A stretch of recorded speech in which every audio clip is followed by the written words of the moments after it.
Senhor, o que queres que eu faça? Olá, tudo bem com vocês? Sou Frei Edson Matias, frade capuchinho, aqui da província do Brasil Central. Muito bem, vamos continuar o nosso tema, nossa temática sobre a admoestação 1 do Corpo do Senhor. E hoje nós vamos fazer o vídeo número 6 dessa parte da admoestação.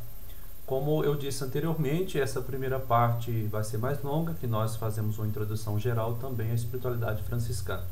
Nas demais admoestações, que são 28, são bastantes, né? Mas são textos curtos depois. Eu acho que depois vai dar para a gente fazer um vídeo para cada admoestação, tá bom? Mas essa primeira é necessária a gente estudar mais um pouco, refletir mais um pouco, para a gente aprofundar mais e para fazer assim, olhar as outras admoestações já mais preparados, tá bom? E no último vídeo eu falava sobre a questão da importância do amor como movente principal para o serviço, né? O servir. Quem ama faz de tudo para servir. Mas só que vem uma pergunta para a gente, né? O que é amor? Hoje nós temos uma visão de amor, talvez, um pouco romântica, romanceada demais. Ou seja, se eu falo essa frase, quem ama faz de tudo para o outro ser feliz. Pode ser entendido assim, eu vou fazer tudo que o outro quer, mesmo que seja alguma coisa errada. Opa, aí que tá, né? Não. Então, se o outro quer alguma coisa que não faz bem para ele mesmo e nem para mim, então o amor nos obriga a não fazer aquilo. Aí gera mal-estar, né? Pois é, aí que a gente vai ver isso dentro da espiritualidade franciscana. Pelo amor, a gente está disposto a fazer aquilo para o outro que ama, né? Lembrando o amor do pai, nós falamos no outro vídeo, da mãe, que faz de tudo para fazer bem para o seu filho. Mas esse fazer de tudo requer também o quê? Dizer não. Às vezes, né? Ou às vezes, muitas vezes, tanto de vezes, né? Mas é verdade, porque o amor também, quando ele é amadurecido, quando ele realmente é amor, ele também corrige, ele também exorta. Nós estamos estudando as exortações de São Francisco, ou conhecido como admoestações. Esse admoestar, esse exortar, é fruto do amor.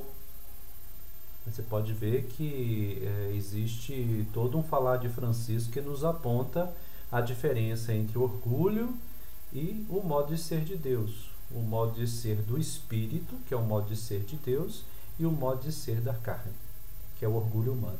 Então, Francisco vai alertar desses dois caminhos. Então, por isso, aquele que ama faz de tudo para que o outro seja realmente feliz.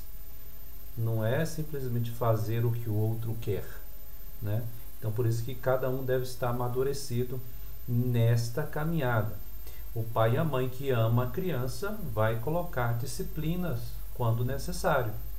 Por exemplo, um pai e uma mãe que não educa, que não coloca limite e chama isso de amor, na realidade não é. Isso é abandono, né? Isto é egoísmo. Se um pai ou uma mãe não chama atenção para não perder o afeto momentâneo do filho, na realidade tem insegurança, não tem amor, né?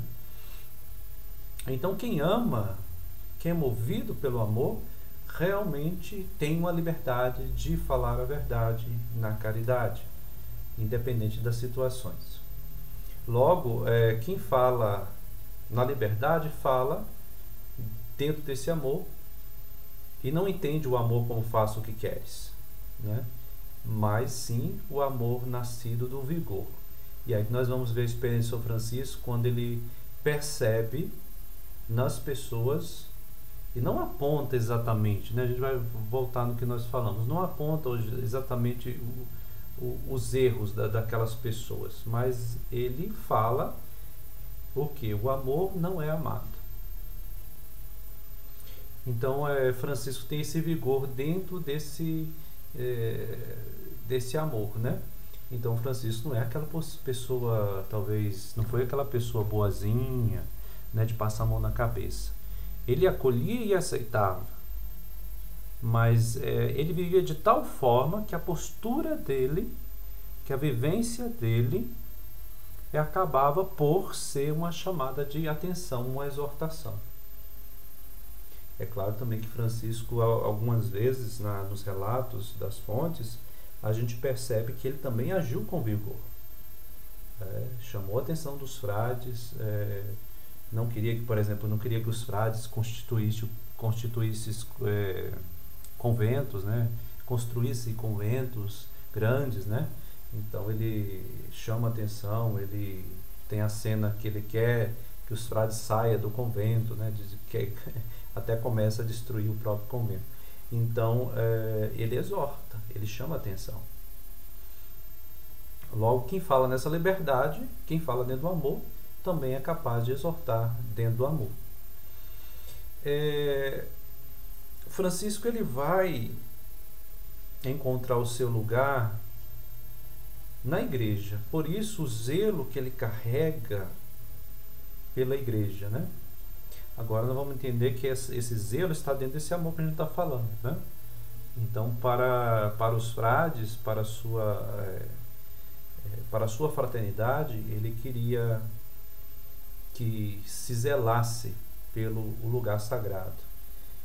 Mas para si próprio, aquilo que era mais vil, que era mais pobre. E para a igreja, ou seja, aquela capela que ele reconstruiu, ou todas as outras, aquilo que era mais digno, né? Não estou dizendo de tudo no ouro, estou dizendo da coisa limpa, organizada, né?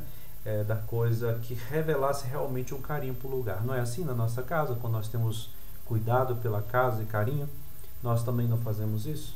Quanto mais Francisco na sua experiência religiosa. Então não era nada largado, não era nada deixado, né? Ele recolhia a palavra de Deus, se fosse deixada, trechos da palavra em qualquer lugar, ele queria colocar em lugares dignos. Lugar digno. E também ele fazia isso com qualquer espaço que estivesse ali presente, o corpo e sangue do Senhor. Era para ele um lugar que deveria ser um lugar digno para o Senhor. No corpo e sangue do Senhor via o modo de ser de Deus, como nós falávamos nos outros vídeos. Pobre, disponível, aberto, gratuito. Francisco era um homem pobre material, sim, né? E essa experiência era fruto de sua adesão a Cristo crucificado.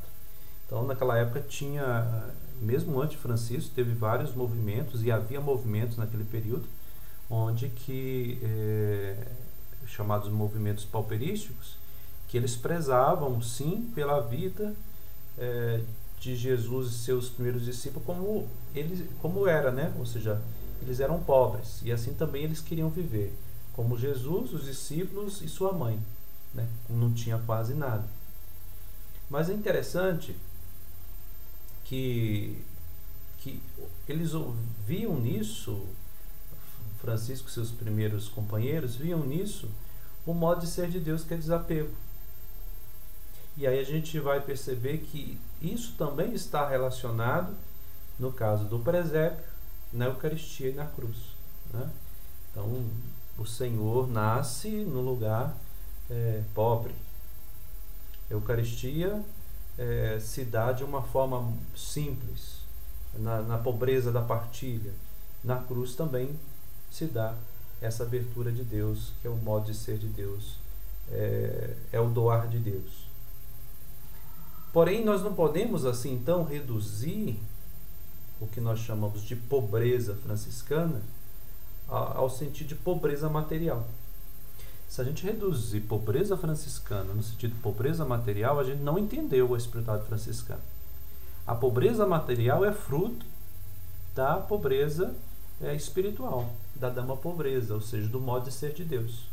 O que Francisco vai chamar de dama pobreza, que ele quis casar-se com a dama pobreza, é justamente casar com esse modo de ser de Deus. E casar quer dizer se tornar próximo e também pegar essas características, né, do ser amado. Então Francisco ele ama isso em Cristo, né, a dama pobreza. E daí nasce o fruto que é justamente desapego de todas as coisas. Então, pode ser que eu decida, você decida aí, não, agora eu vou ter poucas coisas, e não vou ter nada, vou ver só com 2 peças de roupa e não quero ser apegado a nada. Olha, pode ser que isso ajude. Mas se isso parte simplesmente de um desejo meu, no sentido, às vezes até egoísta, né, que o outro veja que eu estou agora pobre, que agora eu estou realmente aberto.